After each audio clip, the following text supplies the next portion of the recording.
महायुती संपुष्टात आलेली आहे. त्यामुळं भाजप स्वतंत्र लढत आहे, शिवसेना स्वतंत्र लढत आहे. यामध्ये स्वतंत्र लढत असताना आदरणीय पालकमंत्री सूरज साळुंखे यांना वेगळी जबाबदारी दिली आणि माझ्यावर नगरसेवक आज आपणासमोर आहे. तर आज या 10 नगरसेवकाच्या माध्यमातून आपणाला सर्वांना मी आमंत्रित केलेलं आहे.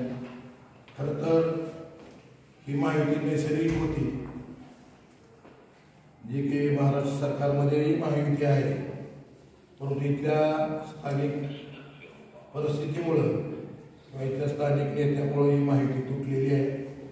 आणि माहिती तुटल्यामुळं आम्हाला खरं तर आम्ही शेवटच्या घटकापर्यंत ही माहिती झाली पाहिजे ही भूमिका होती.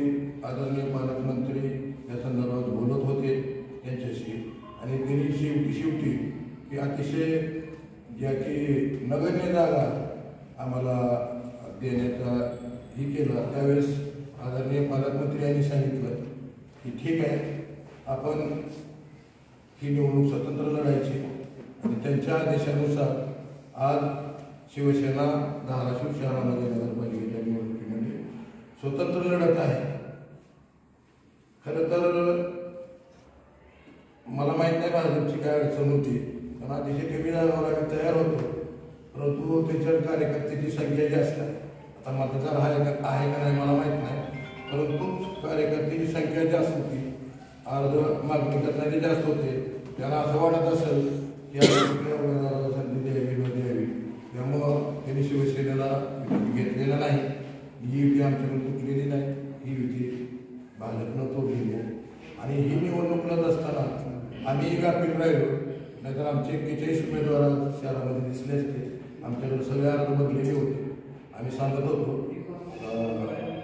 नेत्याला, परंतु वरिष्ठ पातळीवर माननीय मुख्यमंत्री उपमुख्यमंत्री त्यांना वाटत होतं की प्रत्येक ठिकाणी माहिती व्हावी आणि त्या दृष्टीनं आम्ही त्यांना या संदर्भात सहकार्य केलं की बाबा ठीक आहे, वरून जर माहिती करायची असेल तर काही अडचण नाही, आमची तयारी आहे. परंतु आता ते दिवस राहिलेले नाही. आम्ही शिवसेनेनं स्वतंत्र तयार केली आहे.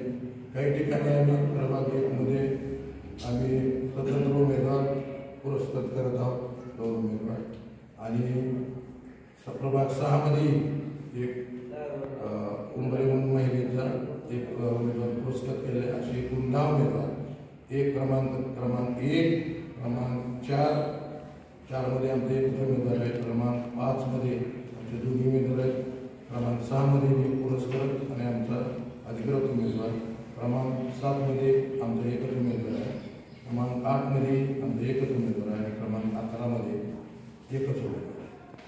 अशा परिस्थितीमध्ये काही लोकांनी गेल्या 50-60 वर्षापासून जे सांगतायत की आम्ही जिल्ह्यामध्ये विकास केला, शहरामध्ये विकास केला, परंतु आपल्याला शहराची परिस्थिती सगळ्यांना माहिती आहे.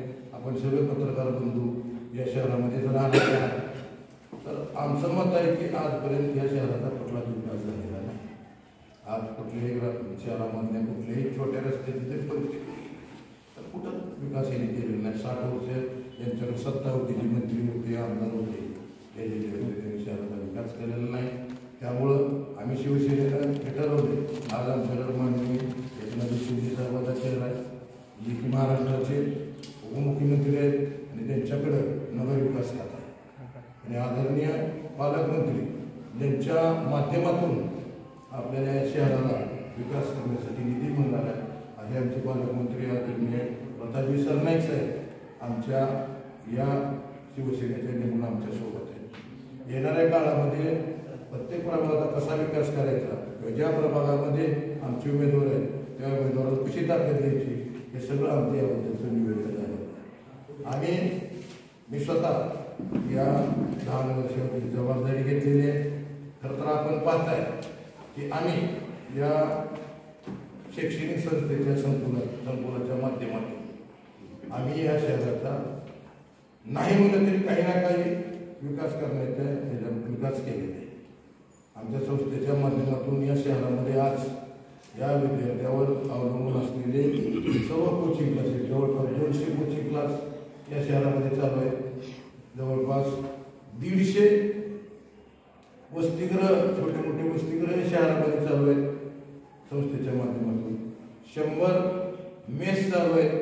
अशा अनेक आणि बऱ्याच याच्यामधून आम्ही शहराच्या विकासामध्ये हातभार लावलेला आहे. आपल्याला सर्वांना माहिती आहे. आता त्याच पद्धतीचा विकास या शहराचा झाला पाहिजे ही भूमिका आमची आहे. कारण आम्ही हे दाखवून दिलेलं आहे आम्ही शहराचा विकास करू शकतो. कारण संस्थेच्या माध्यमातून या सगळ्या गोष्टी आम्ही केलेल्या. मग ती व्यापारी आले, किराणा दुकानदार, या सगळ्या गोष्टी केल्या. सगळ्यात महत्त्वाचं सांगायचं झालं तर या शहरामध्ये आपल्या भागामध्ये तांबरी विभागातील यामध्ये जे काही घरमालक आहेत त्या प्रत्येक घरमालकाला सुद्धा आर्थिक हातभार आमच्या संस्थेला लागले. त्या प्रत्येक घरमालकाचे भाडे वाढले, किराया वाढले, त्यामुळं आर्थिक त्यांचा फायदा झालेला. आणि त्या माध्यमातून आम्ही संस्थेच्या माध्यमातून जी मुलं यांना उच्च शिक्षणासाठी परगावी जावं लागत होतं, त्याच्यामुळे त्यांच्या पालकावर आर्थिक भार पडायचा, त्या मुलांचं सुद्धा जे व्यवसाय शिक्षण कोर्स आहेत ते सगळे कोर्स आहेत, जवळपास 31 कोर्स आहेत या शहरामध्ये केले. तुम्हाला माहिती आहे की ज्यांनी संस्था काढल्या, वेगवेगळ्या माध्यम संस्था काढल्या, जे सगळे चांगले कोर्स होते ते मुंबईमध्ये गेले. तिथे त्यांना भरपूर कमाई होत होती. परंतु आम्ही असं केलं नाही.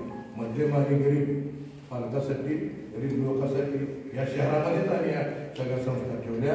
आणि गरीब विद्यार्थ्यांना इतर उच्च व्यावसायिक शिक्षण घेता यायला लागलं. त्यामुळे शहराच्या विकासामध्ये आमचा जे लोक म्हणतात की आम्ही शहराचा विकास केला, गेली 40 वर्षापासून भविष्यामधली स्वप्न दाखवलं. भविष्यामध्ये आम्ही हे करणार, भविष्यामध्ये हे करणार, असं करून या शहरातल्या मतदाराची त्यांनी फसवणूक केली. मला त्यांना तुम्ही या संदर्भात मी त्यांच्याशी कुठेही असले पण त्यांच्यासमोर बसायला तयार आहे. अशा लोकांना मतदारांनी ओळखलेलं आहे. आणि त्या या दोघांच्या भांडणामध्ये तिसरा पर्याय मतदार 100% निवडणार आहेत, लक्षात घ्या. आणि तिसरा पर्याय आम्ही आहेत या शहरामध्ये. आणि तिसरा पर्याय म्हणून आमची शिवसेनेची पूर्ण टीम आज सज्ज आहे. अजून तुम्हाला 4 दिवसांनी दिसेल. आज आमचे 6 दिवस झाले आमच्या प्रत्येक प्रभागामध्ये प्रचार केला, जवळपास सगळे प्रभाग संपलेले. परंतु येणाऱ्या काळामध्ये प्रत्येक कार्यकर्ता आम्हाला जोडायचा की तुम्ही योग्य निर्णय घेतला, स्वतंत्र लढायला लागले. ज्याला वाटत होतं की आम्हालाही वाटत होतं महायुती व्हावी, परंतु महायुती होत नाही म्हणल्यानंतर उलट प्रत्येक प्रभागामधले कार्यकर्ते आनंदित झाले. त्यांनी सांगितले की कसल्याही परिस्थितीत लढा आणला किंवा सर्व कार्यकर्ते प्रभागाच्या मतदाराला सांगितलं की तुम्ही लढा आणि तुमच्या पाठीशी. अजून आमची सुरुवात झाली. आणि सुरुवातीलाच मी याच्याकरता प्रेर घेतली की जे लोक आजपासून आजपर्यंत सांगतात की गेल्या 40 वर्षापासून आम्ही विकास केला. काय विकास केला या शहराचा? रेल्वे आली, शासनाची रेल्वे आली. कुठे किल्ला दुरुस्त झाला, किल्ला आम्ही दुरुस्त केला शासनाच्या माध्यमातून. काल परवा 140 कोटी निधी आणला म्हणून होर्डिंग लागले. त्याचा जरा मी बोललो 140 कोटी निधी कोणी केला होता म्हणून आदरणीय तानाजी सावंत शहरामध्ये. शहरातला विकासाचा निधी होता, अजून त्याच्यावर निर्णय झाले. DPDCचा निधी 200 कोटी, आता सांगितलं की मागचा निधी मिळणार आहे, पण तो 200 कोटी निधी परत गेले. असं कुठवर तुम्ही फसवणूक करणार? जर वेळेला तुम्ही भविष्यात स्वप्न दाखवायचं येणाऱ्या काळामध्ये आम्ही हे करणार, हे निधी आणणार, हे रस्ते करणार, गटारी करणार, दिवे करणार, पददिवे बसवणार, कसलाही विकास यांच्या माध्यमातून झालेला आहे. आमच्या शिवसेनेच्या माध्यमातून येणाऱ्या काळामध्ये या मतदाराला आश्वासित करतो की आपण तिसरा पर्याय निवडा. तिसऱ्या पर्यायाच्या माध्यमातून आदरणीय एकनाथ शिंदे साहेब जे की नगरविकास मंत्री आहेत आणि त्यांच्याकडे या शहराचा विकास करण्याची पूर्ण आर्थिक तरतुदी आहेत. आणि या शहरामध्ये किंवा या जिल्ह्यामध्ये जर कुठली आर्थिक निधी आणायचा असेल तर त्यासाठी आमचे पालकमंत्री आदरणीय सरनाईक साहेब सक्षम आहेत. त्यामुळं आम्हाला येणाऱ्या काळामध्ये या शहराचा विकास कसा करायचा या संदर्भातलं नियोजन आमच्याकडे आहे. त्यामुळे मतदारांनी यावेळेस हे लक्षात घेतलं पाहिजे की ही तिसरा पर्याय आपल्या शहराच्या विकासासाठी एक चांगला होऊ शकतो. आणि त्याच्यासाठी खरं तर आज प्रेस बोलवतो. आपले काही प्रश्न असले नगराध्यक्ष पदाला कोण आहे आपला पुरस्कार कोणाला केलाय तुम्ही? हा जो विषय आहे, हा नगराध्यक्षाचा विषय, हा वरिष्ठ पातळीवर अजून आम्हाला कुठलाही आदेश आलेला नाही. वरिष्ठ पातळीवर जो निर्णय होईल तो निर्णय आम्हा सर्व प्रभाग